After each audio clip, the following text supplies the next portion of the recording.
Invisible Emmie by Terry Libinson. Prelogue. Yes, that's a thing. This is me. You're probably wondering how I became a puddle of slime. Easily explained. It happened in a day. Okay, 5 hours if you want to get technical. It also involved a really embarrassing incident. I'll get to that. I never thought I was much to look at to begin with, but a puddle of slime really isn't attractive. I'm hoping to return to human form soon. In the meantime, let me start from the beginning, or in this case, the prologue. There are a whole lot of books about kids who are outcasts. I've probably read them all. Usually the story goes something like this. 1. The main character is weird, smart, or has some kind of disability. 2. The character gets picked on. Places one can get rudely dumped. 3. The character gets revenge, or turns the situation around so that lessons are learned. What don't we do? Dump 7th graders in trash cans? And why? 'Cause 6th graders are easier targets? 4. Along the way, the characters pick on 1 or 2 equally geeky friends so he or she isn't alone. We'll be the bestest BFFs forever. You guys are great. You accept my math disabilities. It's all good, but what these books starring other kinds of kids, the ones who aren't exactly weird or smart or, well, this. The ones who are maybe heroes in waiting. And what if this hero isn't picked on? What if the hero just goes unnoticed? Emmie. My name is Emmie Douglas. I'm 13 and in 7th grade. I was born here in Lakefront. My parents say I came into this world with a howl that rattled the windows. They say it's like the funniest thing in the world. Irony, my dad calls it. I call it false expectations. Then, now, a tie for muteness. So yeah, if you haven't guessed, I'm pretty quiet. Been this way since I can remember. That newborn thing must have been a fluke. But then, I have much older, louder siblings. My mom says I was chattier when I was little, so my theories are A. I got tired of trying to be heard over my sibs and clammed up, or B. Once they got older and busier, I didn't have anyone to talk to except grown-ups. And who wants to talk to grown-ups? By the way, having siblings so much older makes me something called oops baby. I try not to think about that. Anyway, now Brandon and Trina are in college and out of my house. My parents work, and I'm by myself even more. It wasn't always like this. When my brother and sister were young, my mom stayed home to raise them. They always had friends over, and the house got pretty loud. I think by the time I came along, my parents were already a permanent getaway. That meant my mom getting a new job at the fitness center and my dad putting in 50 hours a week into an IT manager, whatever that is. Anyway, now the house is pretty quiet. Before you start feeling sorry for me, let me set things straight. My parents don't neglect me. They're just busy people. When we're together, they pay attention to me. They even make eye contact and stuff. I guess it's because I'm the last kid left in the house. My parents want some time away. Still, when they're home, some kind of hover. When my parents are home, how was school? What did you learn? Do you have homework? Are you making new friends? When my parents are out, sometimes I think I need something in between. My mom is a health nut and decided to turn that into her second act. That's why she always has the fitness center job. She's a part-time receptionist and a part-time cardio instructor. She has more muscles in her big toe than I do in my entire body. Along with fitness, she makes meals with something called quinoa and wheat berries, not to mention the latest fruit or vegetables of my mouth. Let's just say our bathroom gets a workout too. My dad and I are more alike. We're both quiet, and he's better with math and numbers. We can sit together for hours without talking. You think that would be awkward? Okay, it is. But it can also be nice. As far as friends go, I do have a best one. Her name is Brianna. And we've been friends since she moved here from Atlanta when we were in kindergarten. Brianna lives exactly 9 minutes away by car and about 100 minutes away by walking, or 28 minutes away by bike if you want to get really technical. More on Bride later.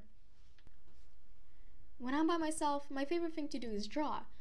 I like it better than watching TV, probably because there's nothing on that I'm really interested in. Next on America's Got Divorced Bachelorettes Dancing with Little People Chefs. I think I'll go draw again. I'm also really good at it. I'm not great at other things, like sports, but art makes me feel like there's something I can do that not a lot of others can. Anyway, I'm pretty bad at the usual things that get people's attention. Joke telling. What's the stupidest animal in the jungle? The polar bear. Gossiping, or acting like an idiot. That's pretty much my background in a nutshell. It isn't very interesting, but I like to think that someday it will be. Honey, want to go to Kelmar with me? They added a whole new grain aisle. It just has to be. My name is Katie. I'm in 7th grade at Lakefront Middle School. Yup, that's me. Long shiny hair, wide eyes, 100 texts. How friends describe me. Smiley, friendly, athletic. I'd go on, but I'd start blushing. This is where I live. Central suburb of town. These are my parents. They run a candy business out of our house. Sometimes I'm the taste tester. Here, sweetie, try this chocolate recipe. Better idea. Let's take a break and go on a shopping spree. They're pretty cool as far as parents go. Making mac and cheese from scratch. Straight A's? Nice, here's a 200% raise on your allowance. Thanks, Mom. And so far, they've never embarrassed me. Bye, Dad. Your parents are so cool. I have lots of hobbies. I like fashion, music, and organizing small social events. Katie, I don't think all your friends will fit in that house. I also play sports, like volleyball. My friends say I'm good, but sometimes they exaggerate. Wow, Katie, you scored the winning point. On weekends, my friends and I have sleepovers. For some reason, they prefer my house. More chocolate, fudge, taffy, and peanut butter cups, girls? Yes, please. Sometimes we go to the mall and I meet new people. Hi, I'm a Hollywood scout looking for an all-American girl to star in the next big teen movie. Interested? Okay. Some call me lucky, but I work hard for everything I have. I practice volleyball on weekends, study every night. I take good care of my skin. I call and text my BFFs to maintain friendships. Basically, I'm just your average teen girl. You've been crowned homecoming queen. But I'm in middle school. They made an exception for you. Okay, maybe I am a little lucky. Emmie, today is Monday and I have to go to school. I really don't want to. Even though I'm all by myself a lot, it's better than school. School means teachers, students, and things that died on the floor. On weekdays, I try to sleep in as long as I can. There's not much I can do with my spirally hair, and I'm not allowed to wear makeup yet, so I'm pretty much a get up and go. Or get up and hit snooze 5 times. Breakfast time is pretty routine. I eat cereals, my dad cracks jokes to get me in a good mood, and my mom rushes around doing last-minute things. 5 minutes, your hair set a new deflating record. Where's my purse? Where are my keys? Where's my car? As you can see, routine doesn't mean calm. Sometimes I miss my brother and sister. Even when they were arguing in the morning, they took most of the attention away from me. But that was a while ago. In fact, it's been over 2 years since they've been around. Once in a while, I'll call Brandon or Trina in the morning. before their classes. I pretend I'm calling with an Albert homework question, which is why I don't text. But really, I just miss their voices. They're surprisingly nicer too, when they don't live here. So the answer is 3 squared? Thanks. Anyway, how's college? Today I don't have time to call them. Instead, I sucked down my cereal while ignoring my dad's corny jokes and my mom's fussing. Soon enough, it's time to go. Morning ripple effect. Dad grabs keys and Yeti-sized traveling mug. That signals me to grab coat and backpack. This signals Mom to grab keys and adjust spandex shorts. The good news is I live close to the middle school, so I don't have to take the bus, which is the worst. I rode the bus in elementary school and I'm still trying to block it out. My dad drops me off on his way to work. It's slightly better. Whenever I walk to school, I start feeling the knots. That's when my stomach gets all tight and I have to take exactly 10 deep breaths to unsqueeze everything. I come up with this technique a few days after I started middle school. It helps me keep centered, as my mom's DVD yoga lady says. My mom always brings home free DVDs from the fitness center. Yoga lady's the one who got me inspired this exercise. But that's where it stops. She also says stuff like, flower your kidneys and Pluto has been dislabeled. The first thing I do is go to my locker. The hallway is super crowded, so I have to duck and weave to get there. I take great pain not to get bumped. That kind of body contact in middle school is frowned upon. Down the hall, I see 2 boys having a conversation in front of my locker. Actually, it's less of a conversation and more of a primal monkey noise fest. Boys. Great! I can't talk to boys. Okay, I can't talk to anyone, but especially not boys. I slow my pace, praying they'll see me and move on to the next 30 seconds. To stall, I pretend to text Brian on my dumb phone. One of those old-fashioned flip phones they used like 10 or 30 years ago. It was my mom's. All I can do with it is make calls and send simple texts. My parents don't let me buy a smartphone until I'm in high school, which is so annoying because I have enough money in my bank account from birthdays to get one.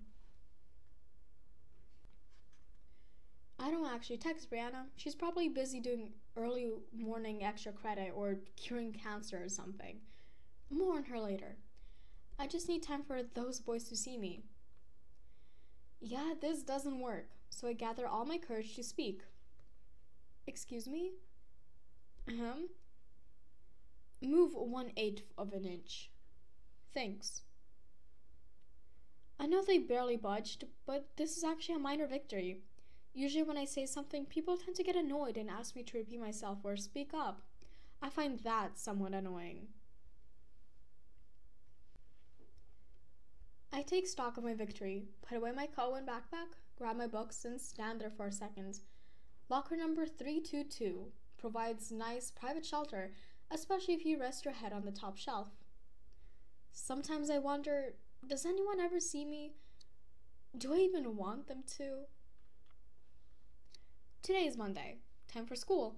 I head straight to my locker. My BFFs are waiting for me. The hall is super crowded, but everybody's nice enough to step aside. Like my house, my locker is in the center of everything. I have a few minutes, so I make convo with my girls. We discuss movies, volleyball, and half struggles.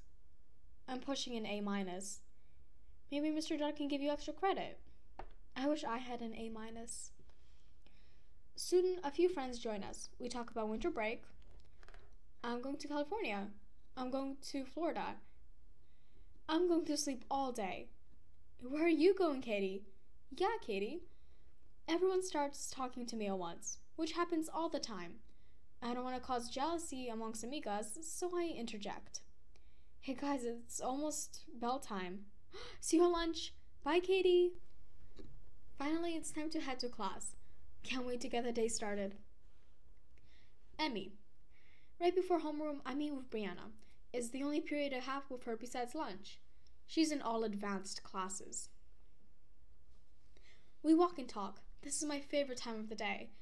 I actually feel normal.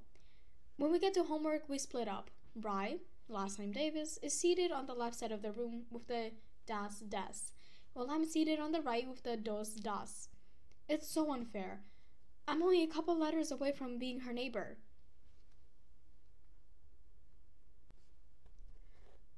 I sit down on my desk and keep to myself. Easy enough since most of us don't really know one another, or don't want to, really well. We're just grouped together because our names are close in the alphabet. I've been sitting behind Lindsay Donsky since 6th grade, and I think we've spoken exactly 6 words to each other. Here. Thanks. Ow. Oops. Achoo. Bless ya. Also, she's been dosing herself in a cinnamon ginger body spray all year and smells like eternal Christmas.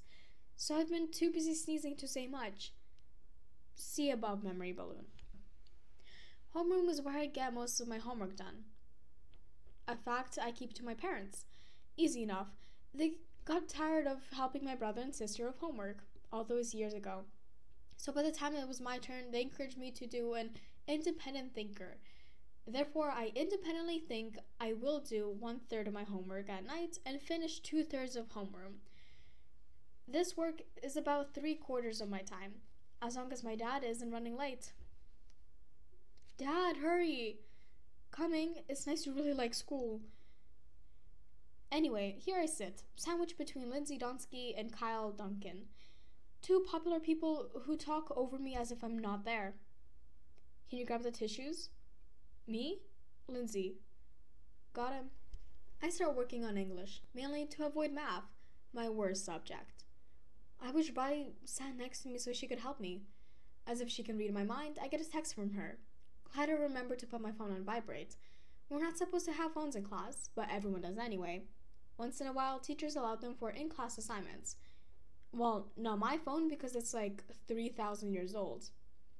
Anyway, I notice Bri's text and sneak a peek behind my English binder. You going to talk to him today? I respond, sarcastically, yeah, right. The he she's referring to, well, I'll get to that later. Since we're all on the same subject of my BFF, maybe now's a good time to tell you more about Brianna. Besides her big brain, I mean. We've known each other since mid-kindergarten. I say mid because her family moved from Atlanta in December of that year. Her dad took a new job, and Bri has been mad at him since winter. I think we became close friends because she's always nice, and she's always kind of bossy. It was a good match. Put Miss Wiggles in the high chair. Okay. Clean up Connect 4. Okay. Jump up and down and bark like a puppy. I told you Brianna is smart. That's not really a good description. Gifted is what teachers and parents say. She was always the smartest student in elementary class. She aced all the spelling bees and won all science and math fair awards. Even though she is super smart, she's fun to hang out with. Aside from bossiness, we like the same music, movies, and books. We have wild imaginations and make up a lot of pretend games. She even likes helping with math, which I am hopeless at. Bryce's parents got divorced right before 5th grade. I hate to admit it, but it was a tough time for her and a great time for me. She ended up having lots of sleepovers at my house. By the end of that year, Bry was happier, and we got a lot inseparable. Well, except for the time when she went to robotics camp for 2 weeks. Otherwise, we were always together. But things changed when we got to middle school. We're still best friends, but she put right in the gifted program, which left me alone. It was especially rough since Brianna managed to make new friends in her classes. And the more alone I was, the quieter I got. As I said, we're still best friends, though. And despite my shyness and everything, she gets me. She's about the only one who does. We have a lot of history.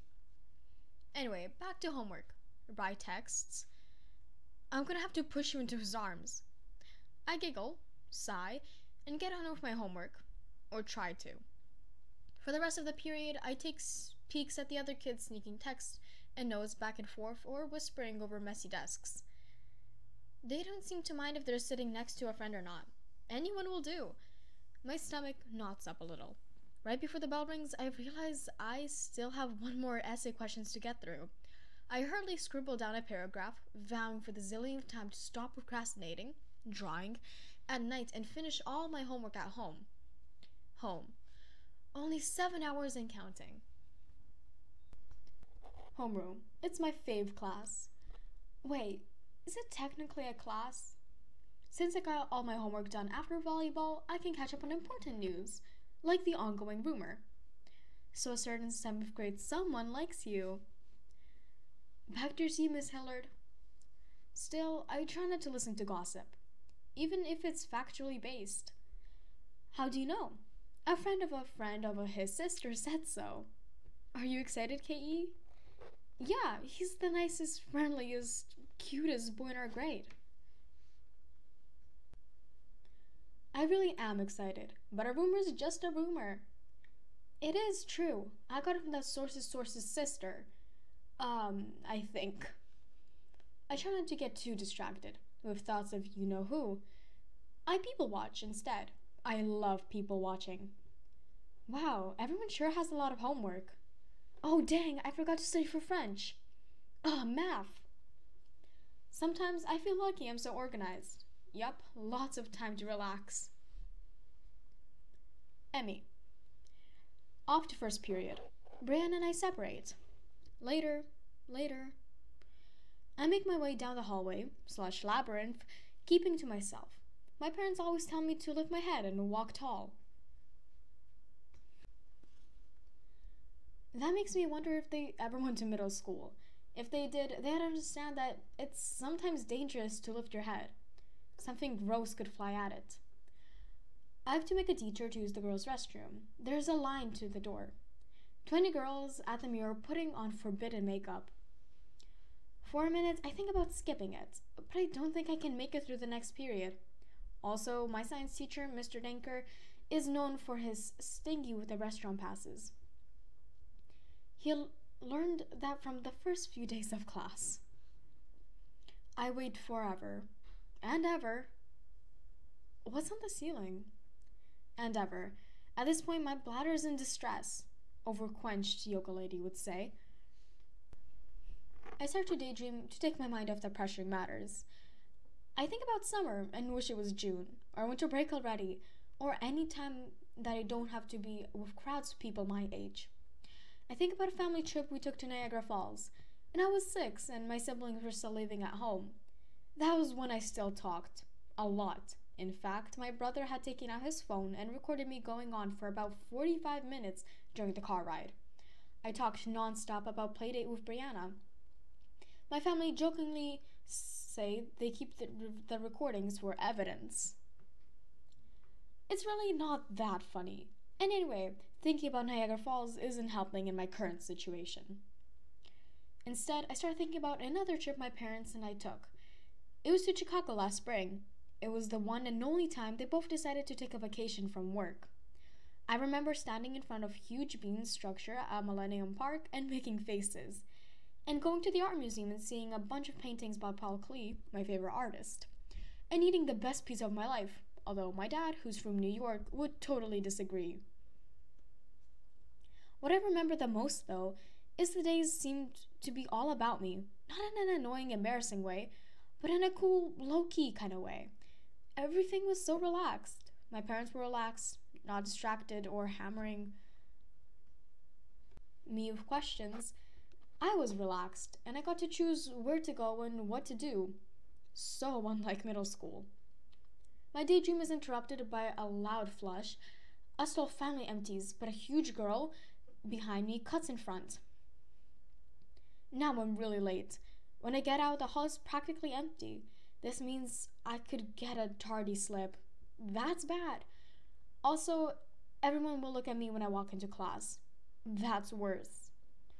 I rush to science and see everyone already sitting in their seats. Luckily, they're talking and not paying attention to me. The teacher isn't here yet. I sit down quietly and wish for the 100th time that I had a seat in the back. I also wish I had someone to talk to, like Bri. The Gossip Girl's on a roll today. I didn't think anyone could talk so much about nothing. I don't know whether to be weirded out or awed. Maybe both. You think after a while their jaws would start aching. Everybody has something to talk to except me. I start getting that queasy feeling in my stomach again. I take my 10 breaths, but it's not working this time. Maybe my spine is unjuiced. I go to plan B. Itching my face as close to homework notebook as possible, I start doodling. I wait and draw. The more I draw, the more my stomach knots. I wish I could draw all day. Before first period, I do what most girls do. Make a beeline for the restroom. Seems that luck is on my side, cause I managed to snag a good spot in line. I'm late for math, you can take my spot. Won't everyone be mad? Mad at you? Please. Wow, zero mirror space today. Morgan makes room near the windows, but nature calls. Thanks anyway, Morgie. After you? The halls are dead when I step out. I hope I don't get a tardy slip. It's hard to talk to your way out of this one. And then this rat, which I thought was dead, jumped right into my purse. Oh, you poor thing. Take the afternoon off. When I get to class, the teacher's nowhere in sight. Katie! There's that quiet girl. She likes to draw. I'd rather talk or text. I guess Jolanko is getting bored because all of a sudden... Hey, what are you drawing? Nothing? Let's see. Katie? Now, I'm a nice person, but I'm not a pushover. Hearing my name come out of Joe's mouth, I give him a withering glare. He cowers. Sorry I'm late. Let's get started. Whatever, here. Poor girl, but honestly, I don't understand people who don't stick up for themselves. It's not like it takes effort. Emmie. Usually, I don't like being the last person out of the classroom, but today I take my time. I have gym next. Pretending to be absorbed in book stacking and paper shuffling. I believe PE was invented to torture students, like those over things teachers used to get away back in the days when my parents went to school. When you're trying to play it cool, gym class is not the place to be, because eventually you have to take a turn at something. Softball, volleyball, changing in the locker room. Nothing ever goes right in gym. I mean, nothing, unless you're one of those sporty, coordinated types. Sometimes I wish I got my mom's athletic genes. Then again, she didn't get into fitness until after she had me. But suddenly, boom, she starts doing 5Ks, then 10Ks, then half marathons, then extreme cardio classes, and soul cycling, and power yoga, and, well, let's just say her second art receives lots of standing ovations. My mom says she started out like me and never did anything athletic. She calls me a late bloomer and says it will probably kick in when I'm older. At this rate, that might not be for a while. Today we have fitness skills. That's gotta be the worst kind of class ever invented, aside from math.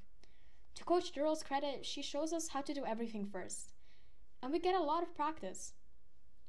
To her discredit, she uses students to demonstrate each skill, and we get a lot of practice. Of course, today she picks Quiet Girl to demonstrate the first skill, straight-legged toe touches. Okay, a little more, Emmie. Just a wee bit more. Okay, good. Maybe we'll have Morgan demonstrate. But believe it or not, even gym isn't the worst part. The worst part is the locker room. You have to get changed in front of everyone. And then I get changed back again. I don't know why I feel so self-conscious. It's not like anyone is looking at me. But I guess quiet, skinny, and flat sometimes has its advantages. When the bell rings for gym, I race to the locker room. Katie! A lot of my friends are in gym. But then again, a lot of friends are in all my classes. Guess I'm lucky. Today we're doing fitness skills. Coach Earl asked me to demonstrate power crunches.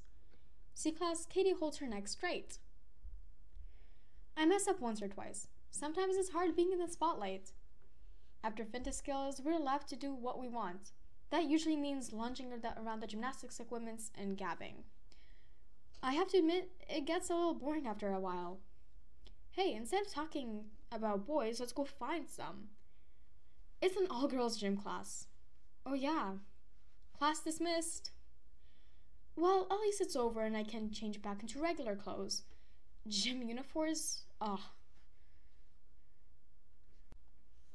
Emmie, I've got English next. For once, I'm not late leaving gym, so I take my time walking to class. I hate being the last one, but being the first is almost as bad. After pausing at the water fountain, I pass my crush, Tyler Ross. He doesn't look at me. Then again, I'm only looking at his stomach. Well, at least he noticed me. I should probably backtrack and tell you about Tyler Ross. We went to elementary school together. He didn't know I existed then, and he doesn't now. That's too bad, because I reached my cuteness peak when we met. That was in kindergarten, but my crush started when I dropped my favorite Hello Kitty eraser on the hallway floor in 4th grade, and he picked it up. He gave it back to me and smiled. Or half smiled.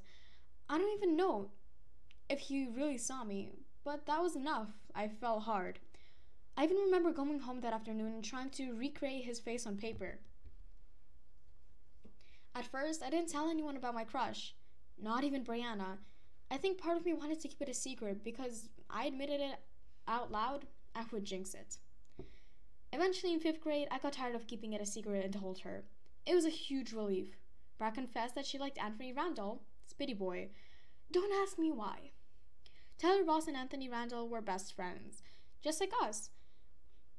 And they always hung out together. That made it easy for Brian and me to follow them around. We'd wait until they walked home from school, and we'd stay about half a block behind them, so they wouldn't see us. We were lucky we were never caught. Eventually, my mom found out about my crush. She accidentally overheard me talking to Brian at a sleepover. At least, I think it was an accident. I made her swear not to tell Dad. Aw, your first crush, how sweet. And then I made her swear to never bring it up again. Sorry. Over the years, I learned a lot about Tyler Ross. For instance, he's good at sports and has lots of friends. He gets good grades, A's and B's. He plays the trumpet in band. He wears a lot of orange. He has a raised freckle under his right eye. I only know that because he once collected our math tests. I didn't realize it was him until I looked up. For some reason, the freckle jumped out at me.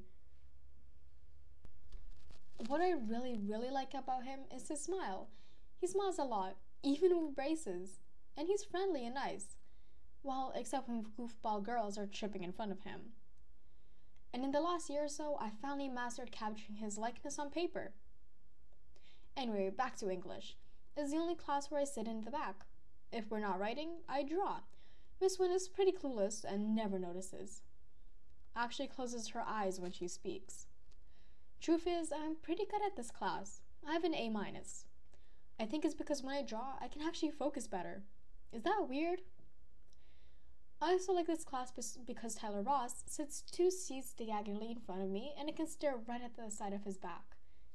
Today he's wearing an orange and gray shirt with a small fuzzball on it. Imagine him picking up the fuzzball or to touch his shoulder. It would be so great to touch his shoulder or talk to him. Sometimes I wonder if he notices me at all.